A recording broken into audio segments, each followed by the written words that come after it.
வளர்ச்சி என்றால பிடிக்காத ஒரு கட்சியா பாஜக இருக்கு. மக்கள் அவங்களை தொடர்ந்து புறக்கணிக்கிறாங்க. பிரதமர் மோடி அவர்கள் திடீர்னு அம்மையார் ஜெயலலிதா புகழ்பாட ஆரம்பிச்சிருக்கிறார். குஜராத் மோடியா, இந்த லேடியான சவால் விட்ட அம்மையார் மேல திடீர் பாசம் இன்றைக்கு மோடிக்கு வந்திருக்கு. அம்மையார் ஜெயலலிதா விட்ட சவால் உங்களுக்கு மறந்து போச்சா? ஓரவந்தரங்களை நான் தொடர்ந்து சொல்லிக்கிட்டு இருக்கிறேன். அதுக்கெல்லாம் உங்கள் பதில் என்ன? தமிழின துரோகிகளும் வைத்திருக்கக்கூடிய கூட்டணியை மக்கள் முன் அம்பலப்படுத்தி அவங்களுக்கு தோல்வியை நாம் பரிசாக தந்தாக வேண்டும். மில்கி மிஸ்ட் கௌகி. உங்கள் முகங்களை பார்க்கும் போது உங்களுடைய மகிழ்ச்சியும் எனதையும் எனக்கு டிரான்ஸ்பர் ஆகுது. உங்க கான்பிடன்ஸை பார்த்து என்னுடைய கான்பிடன்ஸ் லெவலும் அதிகமாகுது. மதச்சார்பற்ற முற்போக்கு கூட்டணி வெற்றி பெற்ற செய்திதான் ரிசல்ட் அன்னைக்கு பிளாஷ் நியூஸா வரணும். வெளிப்படையா சொல்லணும்னா, கடந்த சட்டமன்ற தேர்தலில் இந்த மேற்கு மண்டலத்தை பொறுத்த வரைக்கும் நாம் எதிர்பார்த்த வெற்றி கிடைக்கல. அதை சரி செஞ்சு மாபெரும் வெற்றியை பெற்றுத்தர வேண்டிய கடமையும் பொறுப்பும் இந்த மேடையில இருக்கக்கூடியவர்களுக்கு இருக்கு. அதே போல எதிரில் கூடியிருக்கக்கூடிய உங்களுக்கும் இருக்கு. செஞ்சுவீங்களா? செஞ்சு தருவீங்களா? உறுதியா செய்வீங்களா? உறுதியா, நிச்சயமா, சத்தியமா, அண்ணா மீது ஆணையா? கடந்த 2024 நாடாளுமன்ற தேர்தலில் இந்த மண்டலத்தை பொறுத்த வரைக்கும் எப்படி பெரிய வெற்றியை பெற்றோமோ அதே போல பெரிய வெற்றியை சட்டமன்ற தேர்தலையும் உறுதி செய்யணும். இங்க வந்திருக்கக்கூடிய ஒவ்வொரு பூத்துக்கும் எவ்வளவு டார்கெட்? 350 வாக்குகள். இந்த டார்கெட்டை அச்சீவ் பண்ணிட்டால ஈஸியா, ரொம்ப சுலபமா 2,60,00,000 வாக்குகளுக்கு நாம் வாங்கிடலாம். இந்த தேர்தலில் நாம 2,50,00,000 வாக்குகளுக்கு குறையாம வாங்கியாகணும். இதை வாங்கி காட்டுவது உங்க பொறுப்பு. உங்களுக்கு என்ன வேணுமோ அந்த உதவிகளை செஞ்சு தருவது இந்த முத்துவேல் கருணாநிதி ஸ்டாலினுடைய பொறுப்பு.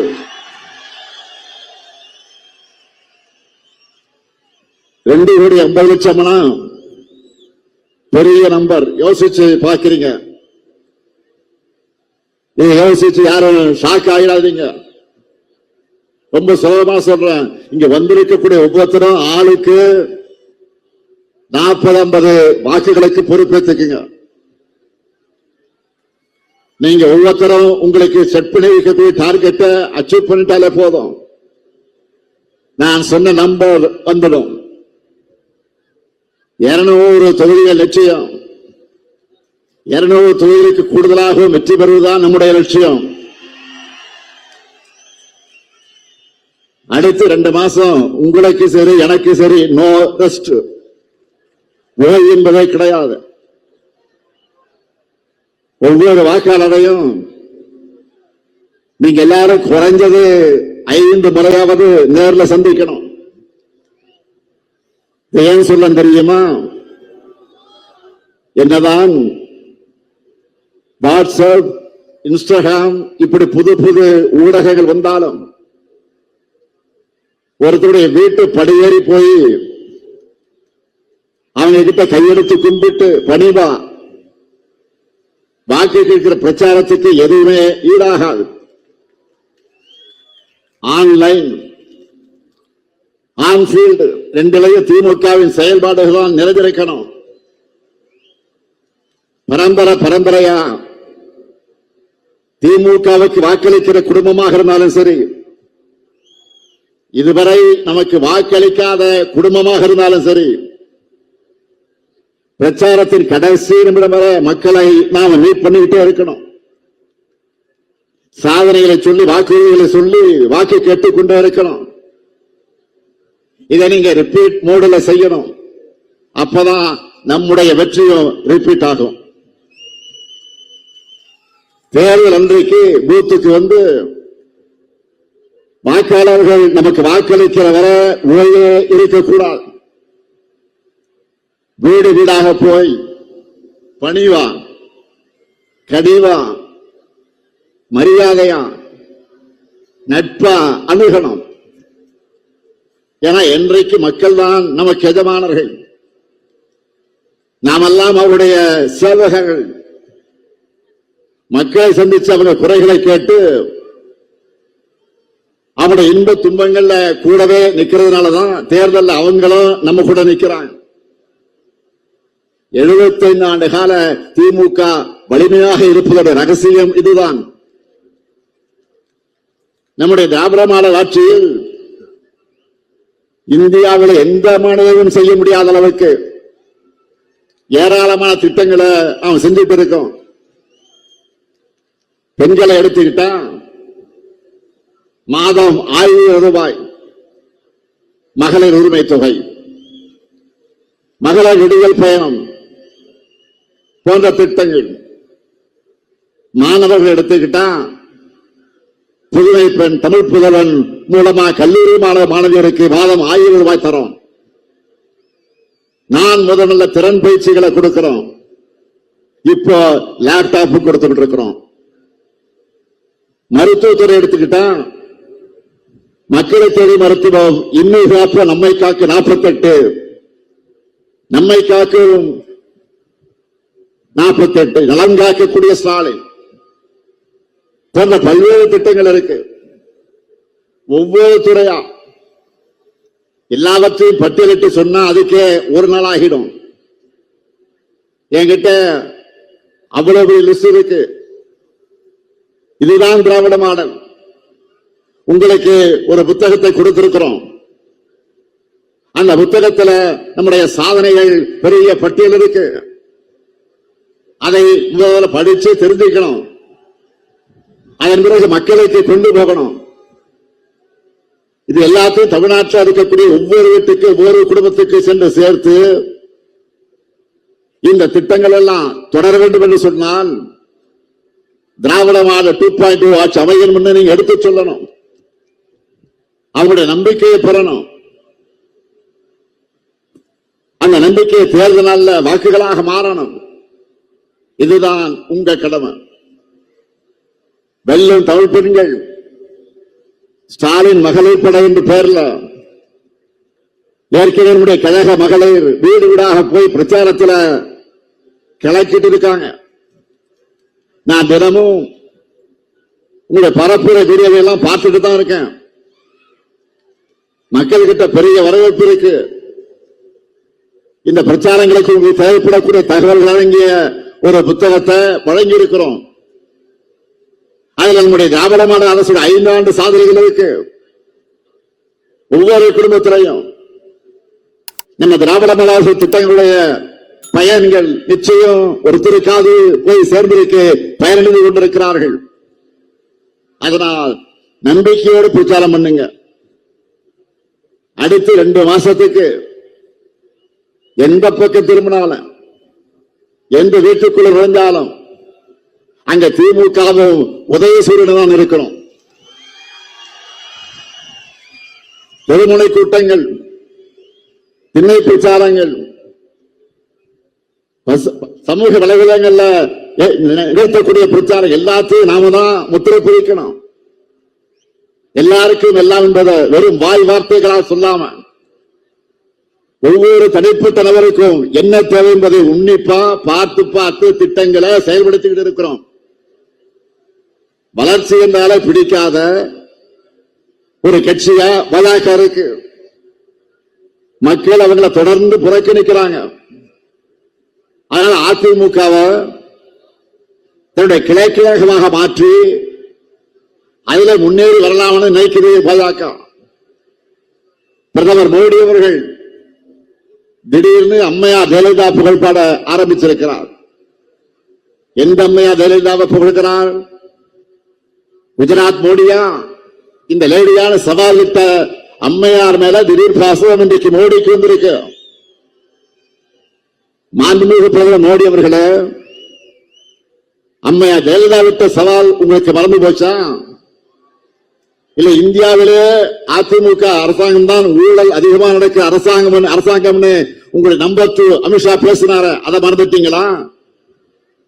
நீங்க மறந்திருக்கலாம். ஆனா இது எதையுமே தமிழ்நாட்டு மக்கள் மறக்கல.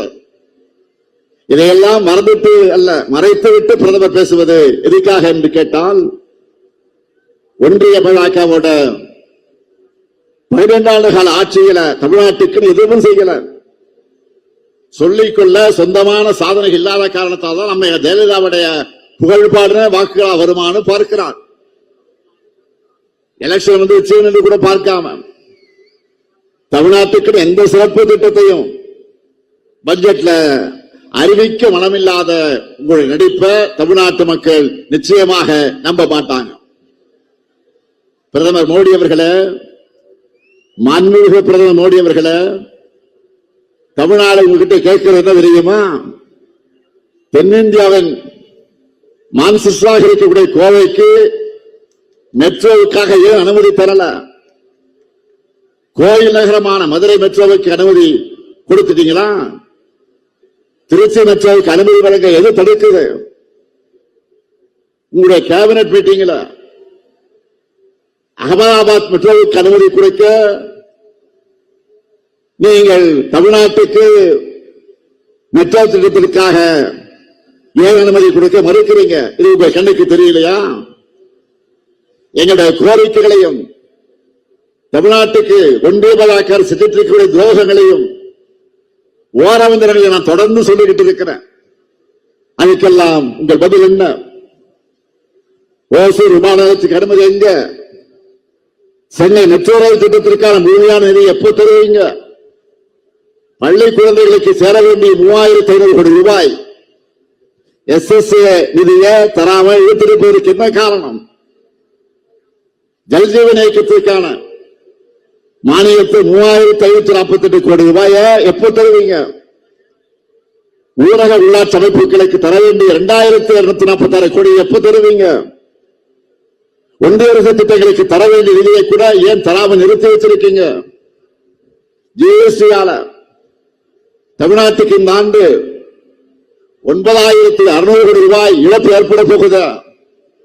இது அநியாயம் இல்லையா? ரிசர்வ் பேங்க்ல தமிழ்நாடு அக்கவுண்ட் இருந்த 1079 கோடி ரூபாய ஒன்றிய அரசு பிடித்த செஞ்சது சரியா?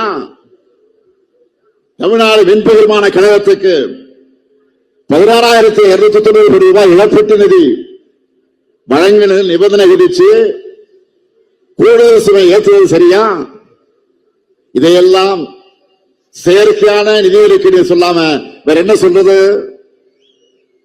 தமிழ்நாட்டின் மீது வன்மத்தோடு இப்படிப்பட்ட அநியாயங்களை செய்யக்கூடிய பாஜகவோடு தான் கூட்டணி வைத்துக் கொண்டு மாபெரும் துரோகியா இன்றைக்கு உருவெடுத்திருக்கிறார் எதிர்கட்சி தலைவர் பழனிசாமி அவர்கள். தமிழர் துரோகிகளும் தமிழின துரோகிகளும் வைத்திருக்கக்கூடிய கூட்டணியை மக்கள் முன் அம்பலப்படுத்தி அவங்களுக்கு தோல்வியை நாம் பரிசாக தந்தாக வேண்டும். இதுதான் நம்ம முன்னாடி இருக்கக்கூடிய முதல் கடமை. பொதுவா தேர்தல் கூட்டணியோட ஆயுட்காலம் ரொம்ப குறைவு. ஆனா திமுக தலைமையிலான நம்ம கூட்டணி அதை உடைச்சிருக்கும். பாசிச பாஜக வீழ்த்தணும் என்ற ஜனநாயக நோக்கத்தோடு 2019 தேர்தலுக்கு முன்பு தொடங்கப்பட்ட நம்முடைய கூட்டணி தொடர்ந்து நடந்திருக்கக்கூடிய 2021 சட்டமன்ற தேர்தல்ல, இடையில நடந்த நகராட்சி உள்ளாட்சி தேர்தல்ல, 2024 நடைபெற்ற நாடாளுமன்ற தேர்தல்ல, இப்போ 2026 சட்டமன்ற தேர்தல் வரையிலும் கொள்கை உறுதியோடு தொடருது. எனக்கு தெரிஞ்சு தமிழ்நாட்டின் தேர்தல் வரலாற்றில் இவ்வளவு நீண்ட கால ஒற்றுமையோடு ஒரு கூட்டணி தொடர்வது இதுதான் முதல் முறை. வளர்ச்சியிலும் சாதனை திட்டங்கள் மட்டுமல்ல, கூட்டணியிலும் நாம் வரலாறு படைத்திருக்கிறோம். வெல்வோம் ஒன்றாக. ஒவ்வொரு கூட்டத்திலும் ஏன் சொல்றேன்னா, கொள்கையிலும் வெல்வோம் ஒன்றாக என்ற பொருளையும் சேர்த்துத்தான் அப்படி சொல்றேன். அண்மையில எதிர்க்கட்சி தலைவர் திரு பழனிசாமி அவர்கள் என்ன பேசினார்னு பாத்தீங்களா? தேர்தலுக்காக தான் அவங்க கூட்டணியா அமைச்சிருக்காங்களாம். சர்க்கஸ் முடிஞ்சதை எப்படி கூடாரத்தை பிரிச்சுடாங்களோ அதே மாதிரி தேர்தல் முடிஞ்சதோ இவங்க மறுபடியும் ஆளுக்கு ஒரு பக்கமாக பிரிஞ்சு தங்களுடைய நாடகத்தை கண்டினியூ பண்ணுவாங்க. இப்படிப்பட்ட என்டிஏ சர்க்கஸ் ரிங் மாஸ்டர் தான் பாஜக. அவங்க சொன்னபடி தமிழ்நாட்டு மக்கள் முன்னால் வித்தை காட்டுபவர்தான் பழனிசாமி. பழனிசாமி அவர்கள் தான் என்ன பேசணும், தான் என்ன பேசணும் தெரிஞ்சுதான் பேசுறாரான்னு எனக்கு புரியல. அவர் லேபரா ஜாயின் பண்ணி இருக்கக்கூடிய ஓனரோட தலைமையிலான கூட்டணி கொள்கை இல்லாத கூட்டணி, சந்தர்ப்பாத கூட்டணி. அதை அவரே மக்கள்கிட்ட ஒப்புத வாக்கியமாக கொடுத்திருக்கிறார். பத்துத்தோழி பழனிசாமி அவர்களே, நீங்கள் மைண்ட் வாய்ஸ் நினைச்சு சத்தமா பேசிட்டீங்க. என்டிஏ கூட்டணி தேர்தலுக்காக அமைக்கப்பட்ட கூட்டணி மட்டுமல்ல, வாக்குகளிலிருந்து தன்னையும் சொந்தக்காரர்களையும் காப்பாற்றிக் கொள்ள பழனிசாமி சுயநலத்தோடு இணைந்திருக்கக்கூடிய கூட்டணி.